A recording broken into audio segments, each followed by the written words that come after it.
Railway group D के exam से related update आया है। आज हम उसी अपडेट के बारे में जानेंगे। ये हमें न्यूज़ प्राप्त हुआ है एक ऑफिशियल वेबसाइट के ज़रिए, तो इसके बारे में हम जानेंगे। उम्मीद है वीडियो आप अंत तक देखेंगे। मेरा नाम है प्रशांत कुमार और आप देख रहे हैं पीके जनरल यूट्यूब चैनल। चलते हैं उस न्यूज़ की तरफ और पढ़ लेते हैं। तो इस न्यूज़ में दे रखा है कि भारतीय रेलवे भर्ती बोर्ड ग्रुप डी परीक्षा के लिए एडमिट कार्ड ऑफिशियल वेबसाइट पर जल्द जारी करेगा। RRB group D admit card जारी होने के बाद अभ्यर्थी विभाग की ऑफिशियल वेबसाइट पर जाकर चेक कर सकेंगे। आरआरबी ग्रुप डी एग्जाम जारी करने से पहले विभाग द्वारा एससी और एसटी अभ्यर्थियों के लिए यात्रा पास जारी किया जाएगा। यात्रा जारी होने के बाद अभ्यर्थी विभाग की ऑफिशियल वेबसाइट पर जाकर चेक कर सकेंगे। हालांकि अभी RRB group D exam admit card जारी करने को लेकर विभाग द्वारा किसी भी निर्धारित तिथि का ऐलान नहीं किया गया है।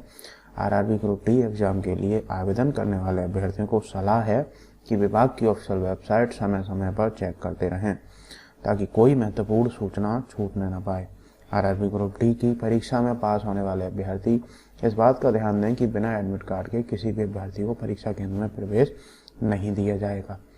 इसके अलावा विभाग द्वारा उन अभ्यर्थियों का एडमिट कार्ड भी जारी नहीं किया जाएगा जिनका फॉर्म रिजेक्ट है। भारतीय रेलवे भर्ती बोर्ड ग्रुप डी एक ऐसी भर्ती के जरिए 1 लाख से ज़्यादा नियुक्तियां करेगा। इन पदों पर अभ्यर्थियों का चयन लिखित exam, physical exam, medical test और डॉक्यूमेंट वेरिफिकेशन के बाद किया जाएगा।